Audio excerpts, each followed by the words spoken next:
Friends, Manali tasty tasty food में आप सभी को रंजीना का सादर प्रणाम।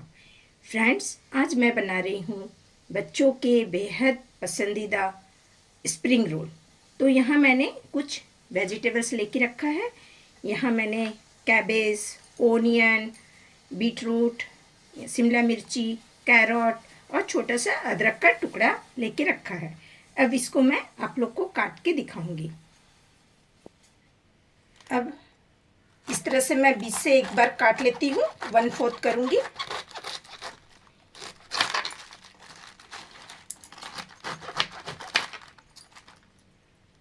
और ऐसे एकदम एकदम काटूंगी, जितनी पतली कट सके करना है। और इसी तरह से लंबे लंबे काटते जा रही हूँ। अब इस तरह शिमला मिर्ची भी लंबे लंबे, आपके पास पीली लाल जो शिमला मिर्ची हो इसमें डालिए।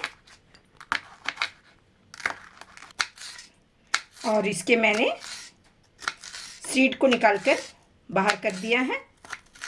तो इस तरह से एकदम पतली पतली काट लीजिए।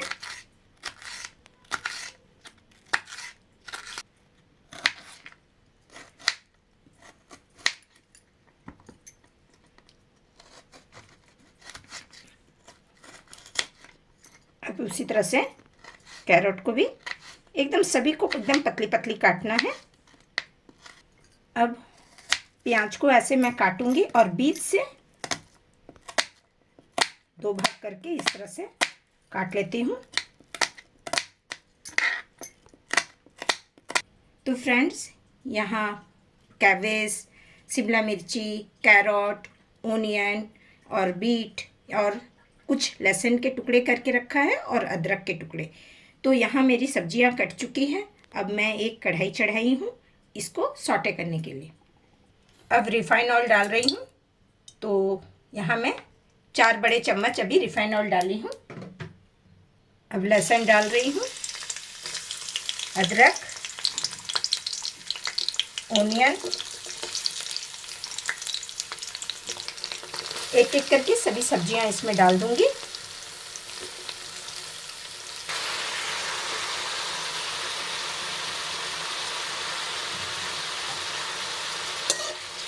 और इसे हमें हल्का ही नरम करना है। बहुत ज़्यादा नरम करने से इसकी टेस्ट खराब हो जाती है। तो ओवर कुक हमें नहीं करना है, बस थोड़ी सी नरम हो जाए इतने ही तक हमें इसको फ्राई करना है। तो पानी इसकी भी अच्छे से सूख चुकी है। अब इसमें मैं 1 चम्मच नमक डाल रही हूँ। 1 बड़ा चम्मच यहाँ सोया सॉस डाला। अब इसमें टमाटो सॉस डाल रही हूँ 1 बड़ा चम्मच। अब चिल्ली सॉस डाल रही हूँ। घर में बच्चे हैं तो इसलिए मैंने हरी मिर्च को काट के नहीं डाला था। यहाँ अभी चिल्ली सॉस डाल रही हूँ। अब रेड चिल्ली सॉस 1/2 टीस्पून डालूंगी। विनेगर 1 टीस्पून डाल रही हूँ। अब मिला ले रही हूँ। सब्जियां मेरी नरम हो चुकी है और बस 2 मिनट रखूँगी और इसको उतार करके ठंडी करूँगी।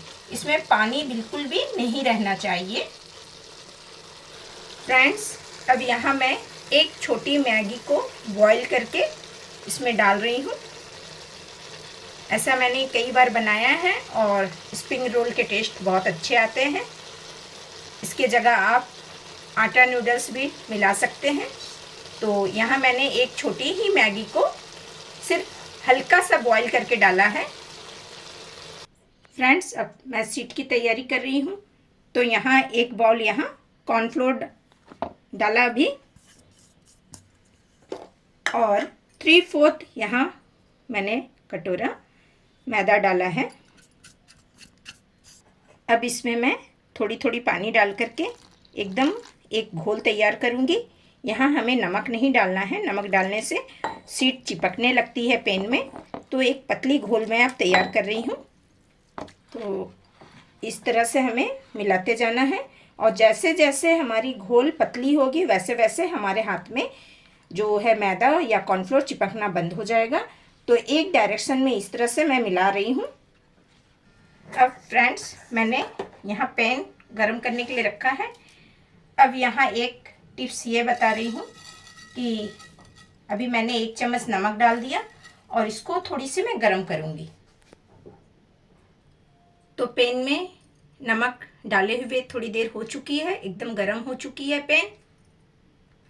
अब नमक इसका निकाल लिया है।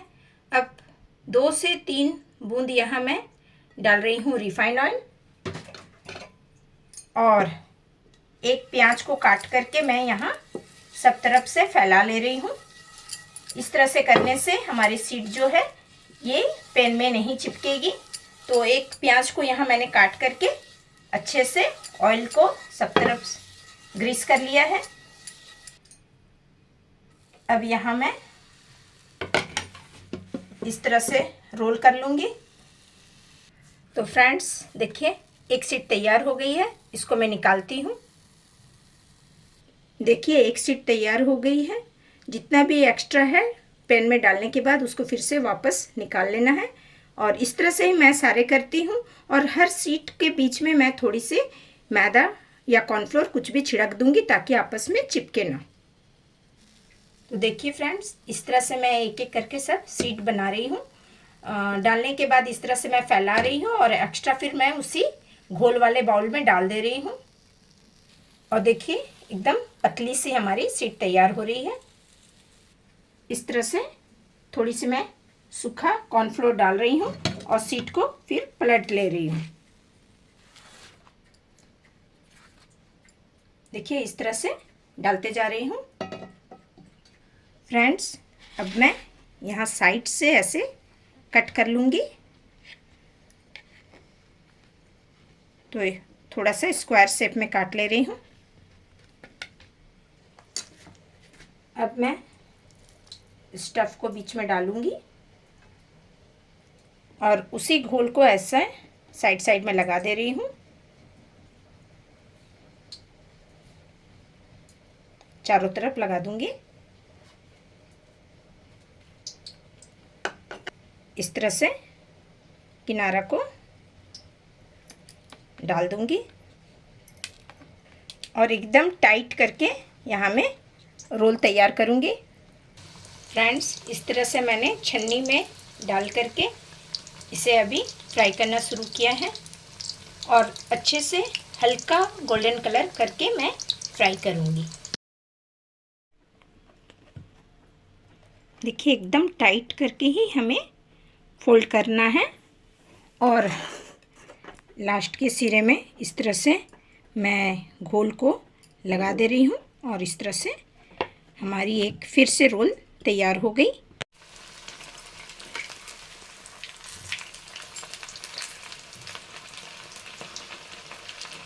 फ्रेंड्स, इतनी घोल में मेरे 12 से 13 रोल तैयार हो चुकी है और अब मैं आप लोग को कट करके दिखाती हूँ।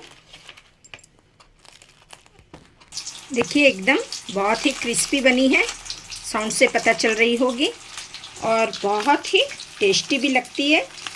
इस तरह से आप बना के इसको 2 से 3 दिन आराम से रख सकते हैं। इसको किसी भी चटनी के साथ खाइए, बहुत अच्छी लगती है। तो देखिए फ्रेंड्स, एकदम अंदर तक एकदम स्टफ़ भरी हुई है और बहुत ही टेस्टी लगती है फ्रेंड्स। इसको अक्सर हम लोग खाने के लिए रेस्टोरेंट जाते हैं, तो क्यों ना हम लोग घर में ही एक बार बनाएं। शुरू में 1-2 बार आपको ख़राब लगेगी, सही से बनेगी नहीं सीट, लेकिन फिर अच्छी बन जाती है। तो इस तरह से आप लोग ज़रूर बनाएं। बहुत गर्म है एकदम से, तो हल्की ठंडे होने पर ही काटिएगा। मुझे आप लोग को दिखाना था जल्दी जल्दी में, इसलिए मैं कट कर रही हूँ। तो देखिए आप लोग के लिए बिल्कुल से तैयार है। यहाँ में कैसी लग रही है ज़रूर बताइएगा। ये स्प्रिंग रोल बनाने के समय कुछ बातों का ध्यान रखना है। घोल हमें अच्छी तरह से बनाना है, एकदम पतली घोल होनी चाहिए। और पहले नमक पैन में लगा करके उसको साफ़ करके उसके बाद ऑनियन और ऑयल से ग्रीस करने के बाद शीट बिल्कुल भी चिपकती नहीं है। हमें शीट पतली बनानी है और स्टफ़ ठंडे होने के बाद ही हमें फिल करना है। और इस तरह से आप ज़रूर घर में ट्राई कीजिए फ्रेंड्स, आप लोग को ज़रूर अच्छा लगेगा। और मेरे तरीके से बनाइए और घर में एंजॉय कीजिए। तो फ्रेंड्स फिर मैं मिलती हूँ एक रेसिपी में। Thank you friends, thank you. और जो नए आए हैं प्लीज़ हो सके तो सब्सक्राइब कीजिएगा। Thank you for watching, thank you very much.